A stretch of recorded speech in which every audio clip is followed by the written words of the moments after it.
जी उसी में आता है, उसी से लिंक है जो कि हम लोग पढ़ने जा रहे हैं। Law of equipartition of energy, नाम से पता चल रहा है तुम्हारा इक्विपार्टीशन बोल रहा है।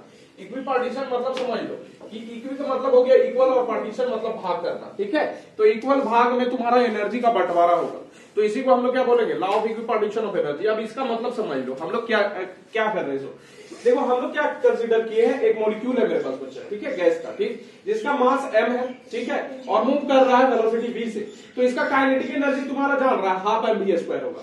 अच्छा वी स्क्वायर अगर निकालेंगे तो बताए थे तुमको कि मॉलिक्यूल तुम्हारा किधर भी मूव कर सकता है, एक्स डायरेक्शन में भी मूव कर सकता है, वाई डायरेक्शन में भी मूव कर सकता है और जेड डायरेक्शन में भी मूव कर सकता है बच्चा। इसीलिए इसको लिख सकते हैं क्या, वी स्क्वायर अगर लिखेंगे तो वी स्क्वायर के जगह पर हम लोग लिख सकते हैं V square X plus V square Y plus V square Z. लिख सकते कि नहीं लिख सकते बच्चा, तो इतना हम लोग लिख दिए, कोई दिक्कत। अच्छा यहां से अगर इसको खोल देंगे तो half M V square X हो जाएगा, half M V square Y, half M V square Z हो जाएगा। बात समझ में आ रहा है कि नहीं। अच्छा याद करो तुम्हारा एवरेज मीन या एवरेज लेते हैं तो याद रखना कि इसको इस तरह से देते बच्चा, ये मीन लेंगे, अगर मीन या एवरेज निकालते हैं तो इस तरह से हम लोग ब्रैकेट देते हैं, इसका मतलब मीन होता है। ओके बात समझ में आया कि नहीं। और यही वाला तुम्हारा अगर याद हो तो तुम्हारा बताए थे एवरेज काइनेटिक एनर्जी जो होता है, ठीक है, average kinetic energy last class में half M B square R M S is equal to 3/2 kT निकाले थे हम लोग, ये डिराइव किए थे बच्चा, बेसिकली डिराइव किए थे ये वाला चीज। बात समझ में आ रहा है क्या, बोलो बोलो। तो ये वाला half M B square RMS क्या था, ये एवरेज काइनेटिक एनर्जी था ना बच्चा, एवरेज काइनेटिक एनर्जी। तो यहां पर जो एवरेज काइनेटिक एनर्जी होगा E इज इक्वल टू ई, यहां पर काइनेटिक एनर्जी है, एवरेज काइनेटिक एनर्जी तुम्हारा इसके बराबर होगा, ये मतलब इसका सम और इसका सम के बराबर, यानी 3/2 kT होगा कि नहीं होगा। ये एवरेज काइनेटिक एनर्जी ही है, बात समझ में आ रहा है। तो 3/2 kT के बराबर होगा कि नहीं, बोलो बोलो। अब देखो यहां पर कि जो मॉलिक्यूल है बच्चा, इसका प्रोबेबिलिटी क्या है कि तुम्हारा एक्स डायरेक्शन में भी इक्वल प्रोबेबिलिटी 1/3 करके है कि नहीं है। अरे इधर भी मूव कर सकता है, इधर भी मूव कर सकता है, इधर भी मूव कर सकता है। तो एनर्जी जो एक्वायर करेगा तुम्हारा एक्स डायरेक्शन में भी लगभग उतना ही करेगा, वाई डायरेक्शन में भी उतना ही करेगा और जेड डायरेक्शन में भी उतना ही करेगा। बात समझ में आ रहा है कि नहीं आ रहा। तीनों डायरेक्शन में मूव कर सकता है और तीनों का इक्वल प्रोबेबिलिटी है बच्चा, यानी तीनों डायरेक्शन में तुम्हारा एनर्जी जो एक्वायर करेगा वो लगभग इक्वल करेगा बच्चा, करेगा कि नहीं। तो यहां पर वही चीज लिखे कि सिंस ऑल द थ्री तुम्हारा directions that is X Y and Z axis are equally preferred, बात समझ में आ रहा है ना, इक्वली बराबर तुम्हारा प्रेफर कर सकता है मॉलिक्यूल, ठीक है। So average kinetic energy of the gas molecule along all the three directions हम लोग लिख सकते हैं कि इक्वल होगा। अरे जो एनर्जी एक्वायर करेगा एक्स डायरेक्शन में, वो एक्स डायरेक्शन में भी मूव कर सकता है, वाई डायरेक्शन में और जेड डायरेक्शन में, तीनों में मूव कर सकता है और तीनों का प्रोबेबिलिटी लगभग इक्वल होगा बच्चा, होगा कि नहीं होगा, इक्वल होगा ना।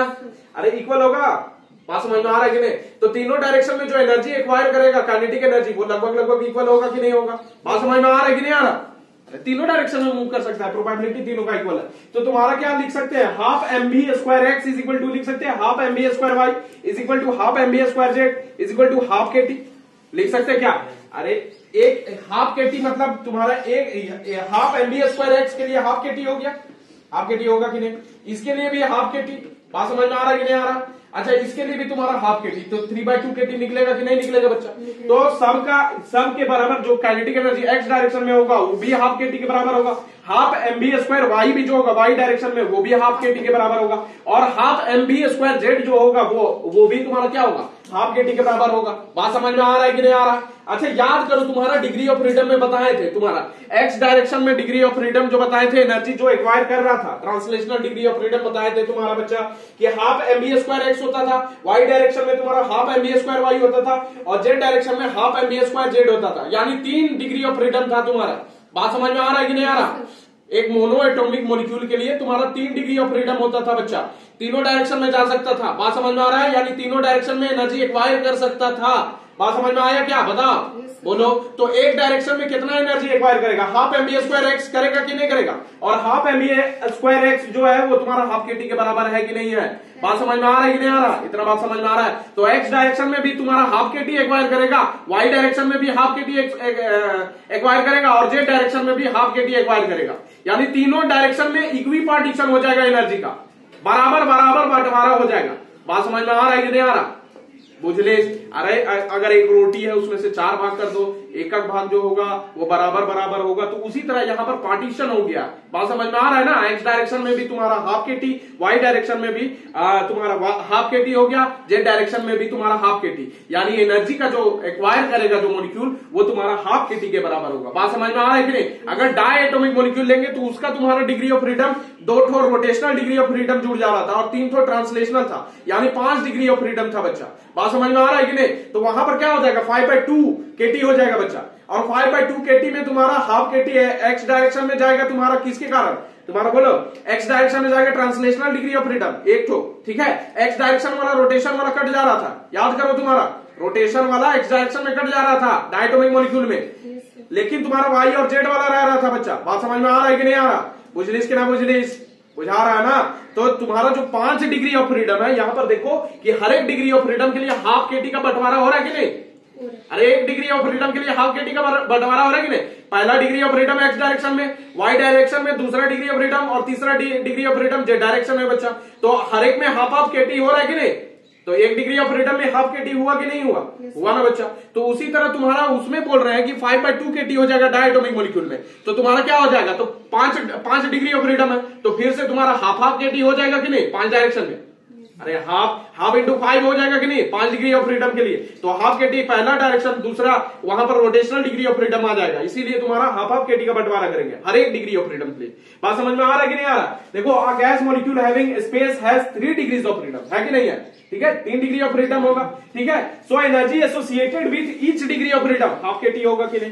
बात समझ में आ रहा है कि नहीं? और यही फैक्ट तुम्हारा क्या कहलाता है? Law of equipartition of energy बोलता है बच्चा। बात समझ में आया कि नहीं? अब इसी का डिफिनेशन दे दिए हम लोग बच्चा। डिफिनेशन क्या है कि for any system in thermal equilibrium, कोई भी सिस्टम अगर थर्मल इक्विलिब्रियम में है तो the total energy is equally distributed. जो एनर्जी होगा अंदर का वो इक्वली डिस्ट्रीब्यूट होगा। कहां? Equally distributed among its various degree of freedom. हर एक जो डिग्री ऑफ फ्रीडम होगा उसके अलावा तुम्हारा क्या होगा कि डिग्री जो एनर्जी एसोसिएटेड होगा वो तुम्हारा इक्वल होगा हाफ केटी के बराबर, distributed among its various degree of freedom and the energy associated with each degree of freedom is half KT. बात समझ में आया कि नहीं आया? बताओ। जहां पर के क्या है तुम्हारा?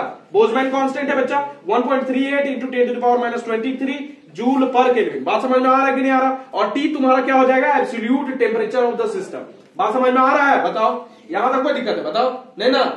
हाफ केटी समझ में आ रहा है? ये तुम्हारा law of equipartition of energy. Okay.